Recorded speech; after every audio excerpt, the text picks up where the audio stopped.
High command को ज्योतिरादित्य का जवाब, नहीं लड़ूंगा विधानसभा चुनाव।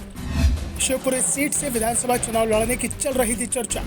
सीएम पद की दावेदारी से भी पूरी तरह से बाहर हुए सिंधिया। ज्योतिरादित्य सिंधिया ने कांग्रेस छोड़ी तो इसके पीछे सबसे बड़ा कारण उनके सीएम बनने की महत्वाकांक्षा को बताया गया। दावा किया गया कि सिंधिया सीएम पद चाहते थे, लेकिन कांग्रेस ने सिंधिया से कुछ समय तक इंतजार करने को कहा था, लेकिन सिंधिया से ज्यादा इंतजार नहीं हुआ क्योंकि कांग्रेस के पास केंद्र की सत्ता नहीं थी। इसलिए सिंधिया कांग्रेस छोड़कर बीजेपी में चले गए, लेकिन बीजेपी में भी सिंधिया को सीएम पद मिलता हुआ दिखाई नहीं दे रहा है।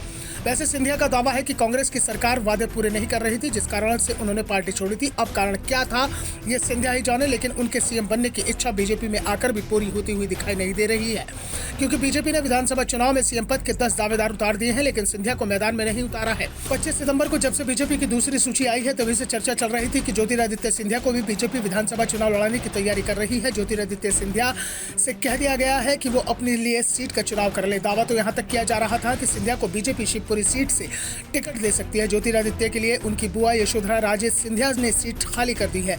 यशोधरा ने हाईकमान से कहा है कि उनके टिकट पर विचार न किया जाए, स्वास्थ्य कारणों के चलते वो चुनाव नहीं लड़ना चाहती हैं। तो दूसरी ओर सिंधिया भी विधानसभा चुनाव की जगह लोकसभा चुनाव की तैयारी कर रहे हैं। भोपाल में सीएम शिवराज सिंह चौहान के आवास पर बीजेपी कोर कमेटी की बैठक हुई और इस बैठक में सिंधिया ने साफ कर दिया कि वो विधानसभा चुनाव नहीं लड़ना चाहते हैं, इसलिए उनके नाम पर किसी भी सीट से विचार न किया जाए। उनकी जगह पार्टी के किसी कार्यकर्ता को टिकट दिया जाए। सिंधिया के जवाब को लेकर बीजेपी कोर कमेटी की बैठक में कोई फैसला नहीं हुआ और एक राय बनी कि सिंधिया पर फैसला बीजेपी हाईकमान करेगा और जो भी फैसला हाईकमान करेगा उसे स्वीकार करेंगे। इस बीच गुना शिवपुरी के सांसद केपी यादव से मुंगावली सीट से विधानसभा चुनाव लड़ने को कहा गया। केपी यादव ने पार्टी के प्रस्ताव को स्वीकार नहीं किया है। उन्होंने साफ कह दिया है कि वो विधानसभा चुनाव नहीं लड़ेंगे। वो गुना से सांसद है और वो लोकसभा का चुनाव ही लड़ेंगे। दरअसल बीजेपी इस बार सिंधिया को गुना सीट से मैदान में उतारना चाहती है।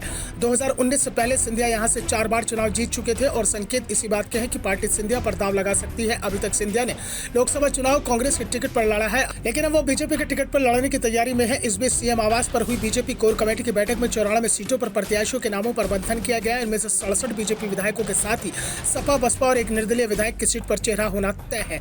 24 हारी हुई सीटों पर भी प्रत्याशी तय होने हैं। इस बीच कोर कमेटी की बैठक में यह भी तय हुआ है कि जो कार्यकर्ता नाराज होकर घर बैठ गए हैं उन्हें मनाया जाएगा, जिससे वो चुनाव कार्य में जुट सके।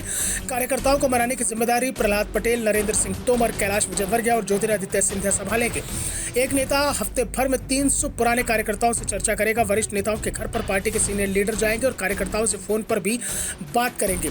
दरअसल 136 सीटों पर उम्मीदवारों के नामों का ऐलान होने के बाद जगह जगह विरोध प्रदर्शन की खबरें आ रही हैं। ऐसे में कोर कमेटी की बैठक में उन सीटों को लेकर भी चर्चा हुई है जहां बगावत के सुर सुनाई दे रहे हैं। दावा किया जा रहा है कि टिकट बंटने के बाद पार्टी ने इन सीटों पर सर्वे कराया है।